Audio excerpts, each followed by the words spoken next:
What's going on, guys? T Torres back here for another video. So I was gonna go riding today, got all the way out there, and of course it was about to rain on us, or rain on me. So I was gonna film a trail riding video for you all, but I've been kind of absent on YouTube for a little bit. Had some we went back home for 4th of July. I went to my buddy's bachelor party. Now I'm back home, getting back into the groove of things. So now that, of course, the sun's out and I don't feel like driving 25, 30 minutes back out to go riding. So what we're going to do today is film a garage tour video of all the bikes that we have in the garage. We have 1, 2, 3, 4, 5, 6. We have 7 bikes, 6 operational and 1 currently being built. All right, so this right here is the bike that started it all. This is a 2022 Honda Grom 125. Of course, it's not a 125 anymore. So yeah, I don't know what it was. I just saw a lot of people having a lot of fun on small motorcycles. So I was like, well, I'll get one. So I ended up getting one. And then, of course, my nature of wanting to, modify things and make it mine. So it's obviously not a stock 125 anymore. We've done the DHM 149cc big bore kit, as you can see here. But you can't really tell. It still looks, semi-factory. And then we have the upgraded Katako oil cooler.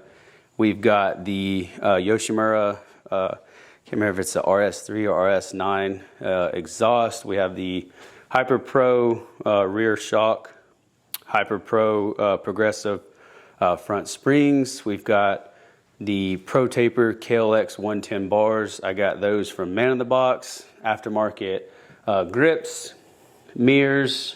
I got the front and rear turn signals from Man in the Box as well. I put some my flavor of white walls on there. Can't really tell in this lighting, but those my factory rims are gloss black with gold flake in them. I think they look good. And then I have the front turn signals are from TST Industries, as well as the rear. And then we have the DID Z420 chain, aftermarket front sprocket and rear sprocket. I don't remember what tooth I have on those, but yeah, this is the bike that started it all. So now we'll move on to the second bike. But yeah, here's the 2022 Honda Grom that I made mine. Here is the next bike that I purchased after the Grom. It is a 2022 Honda Navi 110 automatic, and it's got some upgrades on it as well. As you can see, it's got the graphics kit. We have the Yoshimura aftermarket exhaust. We have the tail tidy and turn signals from Man in the Box. We've also done the Man in the Box intake, and then we've got a bunch of different goodies inside of here. Variator, the rollers, upgraded clutch. We've got KLX DRZ 110 handlebars, as well as we have the upgraded, well, not upgraded, but the Man in the Box brake lever there. And then I did I don't remember if it's AC to DC or DC to AC. Anyways, we did the LED headlight upgrade. And then, of course, we have the Man in the Box front turn signals as well. This is the bike that I bought for my girl to start learning how to ride. So that was cool to be able to share that passion with her. And yeah, she's getting more and more comfortable with this bike. On to the next bike. All right, so the next bike that I went completely overboard with, but absolutely love it, is probably definitely my favorite bike in the garage. And some of those bikes I've probably missed some of the stuff I've done, but I've got a whole list of YouTube videos of everything I've done.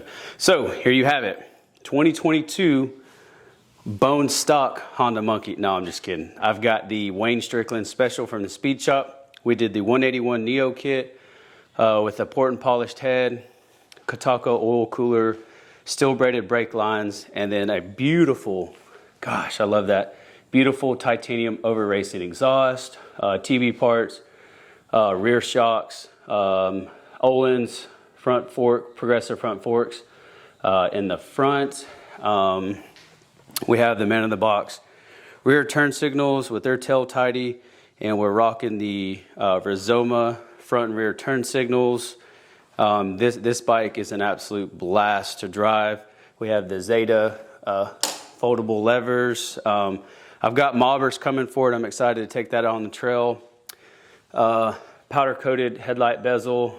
Wayne Strickland from the Speed Shop blacked out the actual inside of the headlight as well. And if you haven't seen this bike in person or ridden a 181 bike, this bike is an absolute blast. As it sits, it should be making 25 horsepower. When I was at Barber Small Bore, I was down an O2 sensor and I only made 20 horsepower. So being robbed of 5 horsepower is a huge difference. Oh, and then we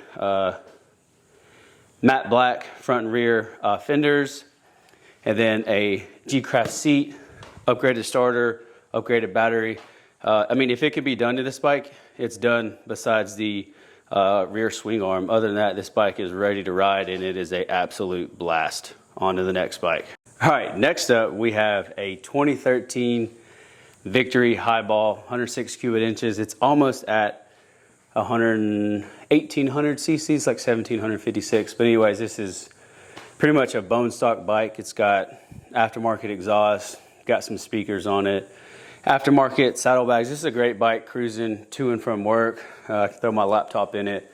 I can cruise the back roads going to the beach, and then that's pretty much it. And then the only other thing I did to it was I added a LED headlight to it. So that's pretty much it for this one. This bike is currently for sale. So if you or somebody you know is interested, hit me up and let's talk some numbers.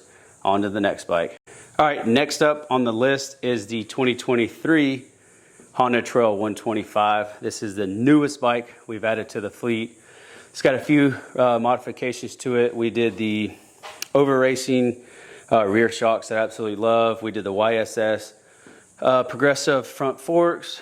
I have blacked out the exhaust shielding, and we have put the OEM Honda front carrier. And let me tell you, straight out the box, straight out the showroom floor, this bike is an absolute blast to freaking ride. And then I still need to do the tail tidy. I've got turn signals I need to do. Oh, and I forgot to mention, we've got the beautiful man in the box intake as well. I absolutely love this color. This bike is an absolute blast to ride. So that same motor that's in the Monkey, the 181, we're gonna 181 Neo swap this, but we're not gonna port and polish the head. It is a 4-speed semi-automatic transmission. We'll make it a 5-speed, no port and polish, and it should make, I think Wayne said, right around 20 horsepower. We'll raise the front fender, get some new tires, and then it will be absolutely trail ready. It's probably my second favorite of all the bikes. The 181 Monkey it's got the podium as of now. So on to the next bike. Okay, next bike, I don't feel like getting off the lift, but this is a 1979 fully restored CT90 that I won from Barber Small Bore like 2 years ago. Fully one-off custom bike from Steady Garage, from the exhaust to the basket, to the handlebars. Got a cool reupholstered seat. One kick and it'll fire right up. I just didn't feel like moving everything out of the way to get the bike off the lift. But it's a fun bike, but it sits more than it does anything. I start it maybe every 2 weeks, but it pretty much occupies the lift. But yeah, it's a great bike. All original turn signals, front and rear, brake light.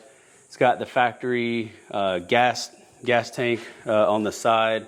It's a fun bike to ride. It's just, I don't know, the nostalgia of owning a vintage motorcycle. I don't really do much with it. Of course, it decides not to freaking rain. It is absolutely blistering hot. So that is going to do it for today's video. We have the 1979 Trail 90, the 2023 Trail 90, its predecessor, but fuel injected, the 181 Monkey, the 110 Honda Navi, the 149 Big Bore Kit Honda Grom, and then we have the 2013 Victory Highball. It's safe to say that I have a thing for small bore motorcycles. Like I said, the Honda Grom was like a gateway drug into all these. I love all these bikes, and they do all get ridden, believe it or not. You know, I almost got one for every day of the week. Oh, and then back here in the back, if you don't follow the channel, I am building a 171 Ruckus. Here's the front frame. I'm waiting on to get the rest of the frame back from powder coating from Major League Coatings. I should have it back hopefully next week. And then, yeah, I'm going to go down south somewhere in Florida and build that bike with a a very cool YouTuber. But that is going to do it for today's video. If you are new here, please hit that subscribe button, turn on your post notifications, leave this video a big thumbs up. Even if you didn't like today's video, leave it a big thumbs up. For some reason, YouTube's not pushing my notifications, so please hit that bell and hit all notifications. I'll catch y'all in the next video. Peace.